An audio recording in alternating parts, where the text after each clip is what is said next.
Welcome back to Sports Ask Only here on CNN Philippines. Much has been said about the transformation of the UP Fighting Maroons into a championship caliber team. After falling short against Ateneo in Season 85, the Diliman-based squad is bent on becoming once again the kings of UAAP men's basketball in the upcoming Season 86. And joining us for an all-out conversation is the UP Athletics Director, Coach Perasol, once again joining us on the show. One of the things I love about Coach Bo is just easy to talk to. Just one invite, he'll say yes right away. Tama, Coach, no? Good evening. Yeah, good evening, Dre. And again, as I said, we missed you there at the press con.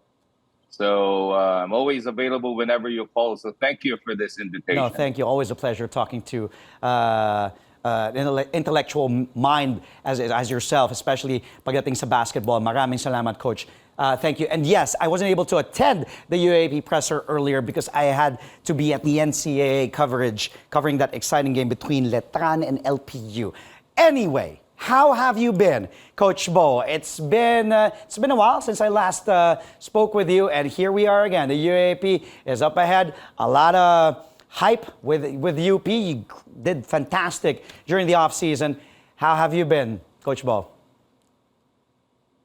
Well, I'd like to say that the efforts that I had and the stresses that I had right now has a very productive end, because right now any work that I do would always be on the positive has positive effects on the athletes of UP. No, so it's not just about basketball, but now it's everything. No? Correct.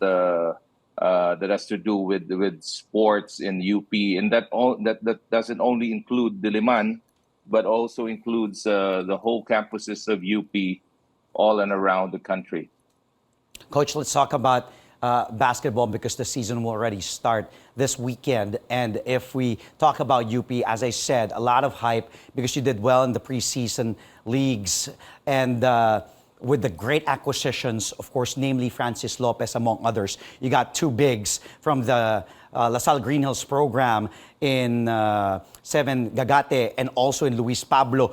And then you also got Sean Alt. You got great acquisitions. You have CJ Cancino coming back. Yes, Carl Tamayo is a big loss. You'll also be missing Xavier Lucero, Henry Galinato, James Spencer.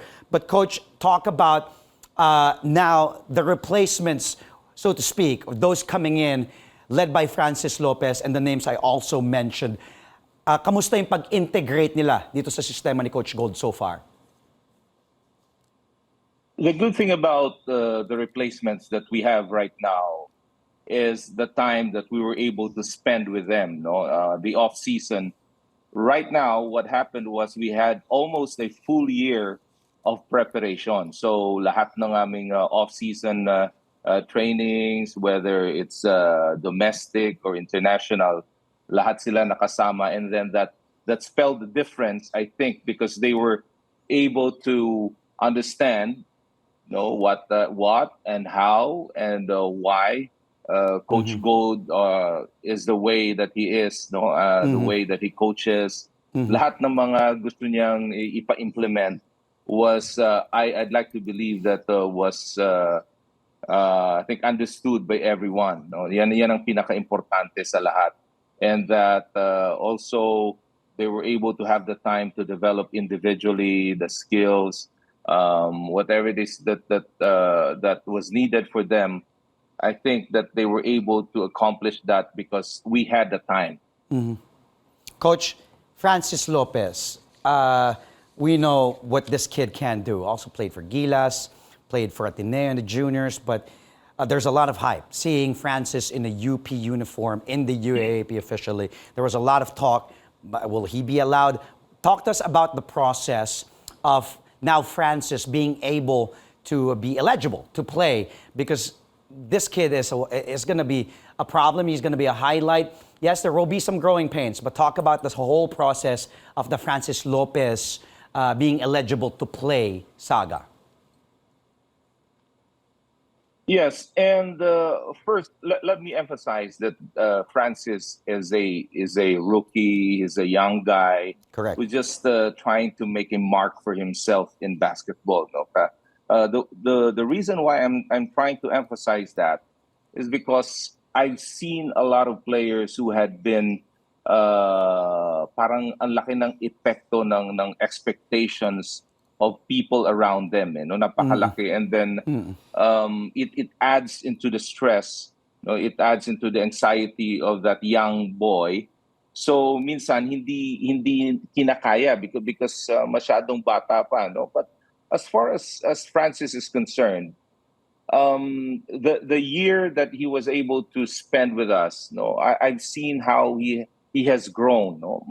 Katulad ng sinabi ko kanina, the expectations were so high for him. In fact, that's also the reason why he was invited in the US to play into one of the leagues there, no. But well, fortunately and unfortunately, he wasn't able to get a working visa. He wasn't able to leave the country and eventually play there. Yeah. No, and that basically was also the reason why, and the justification of the board of managing directors why he was allowed, because he wasn't able to play professionally in a way for any other team. But I'm just hopeful for Francis and also for the rest of the team, because I really think that he can offer so much, no, not only for UP but for the national team as well, no, if I believe so.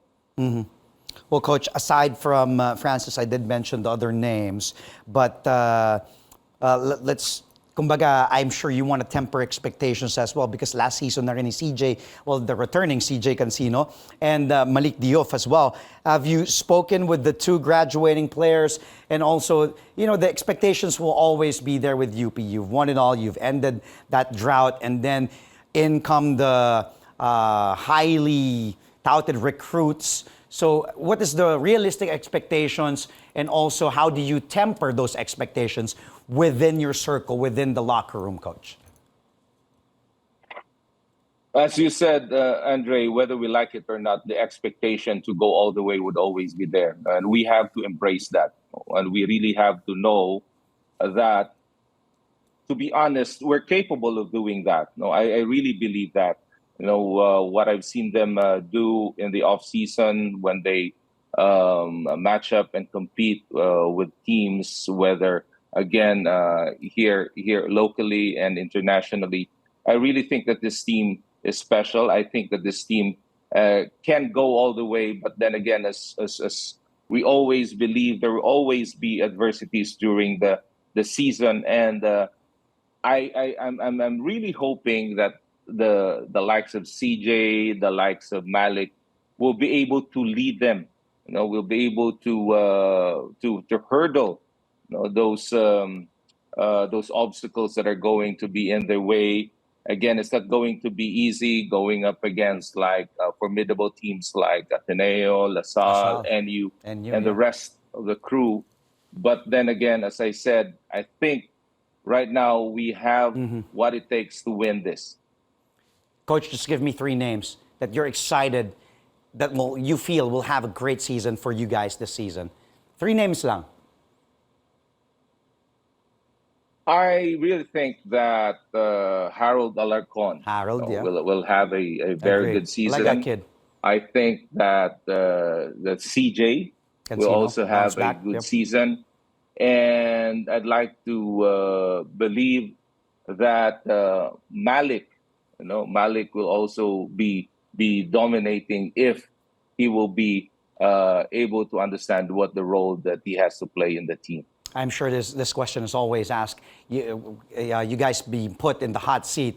Top four teams, do you think, as early as now? I know my usual names, Ateneo, UP, but what do you think, top four teams in UAAP Season 86? Go ahead, Coach. Well, as I mentioned, again, Ateneo and LaSalle would be there, and that fourth spot will be tough, no, because NU Yes, NU. is an experienced team, but then again, you cannot discount that Adamson, UE, and of course, what do you call this? A UST, will be there to compete, and FEU. So I really believe that this season is going to be exciting. Of course, there will be expectations, but then again, whoever has the best adjustment, game in and game out, will pull out surprises for this season. Can't wait for season 86 to begin this weekend. Thank you so much as always, Coach Bo. Well, I'll talk to you again soon. I'll be seeing you at the venues of the games. Maraming salamat. Good luck. The best of luck to you and UP. Again, that was Coach Bo Perasol, Athletics Director of the University of the Philippines. Maraming salamat, Coach. Good to be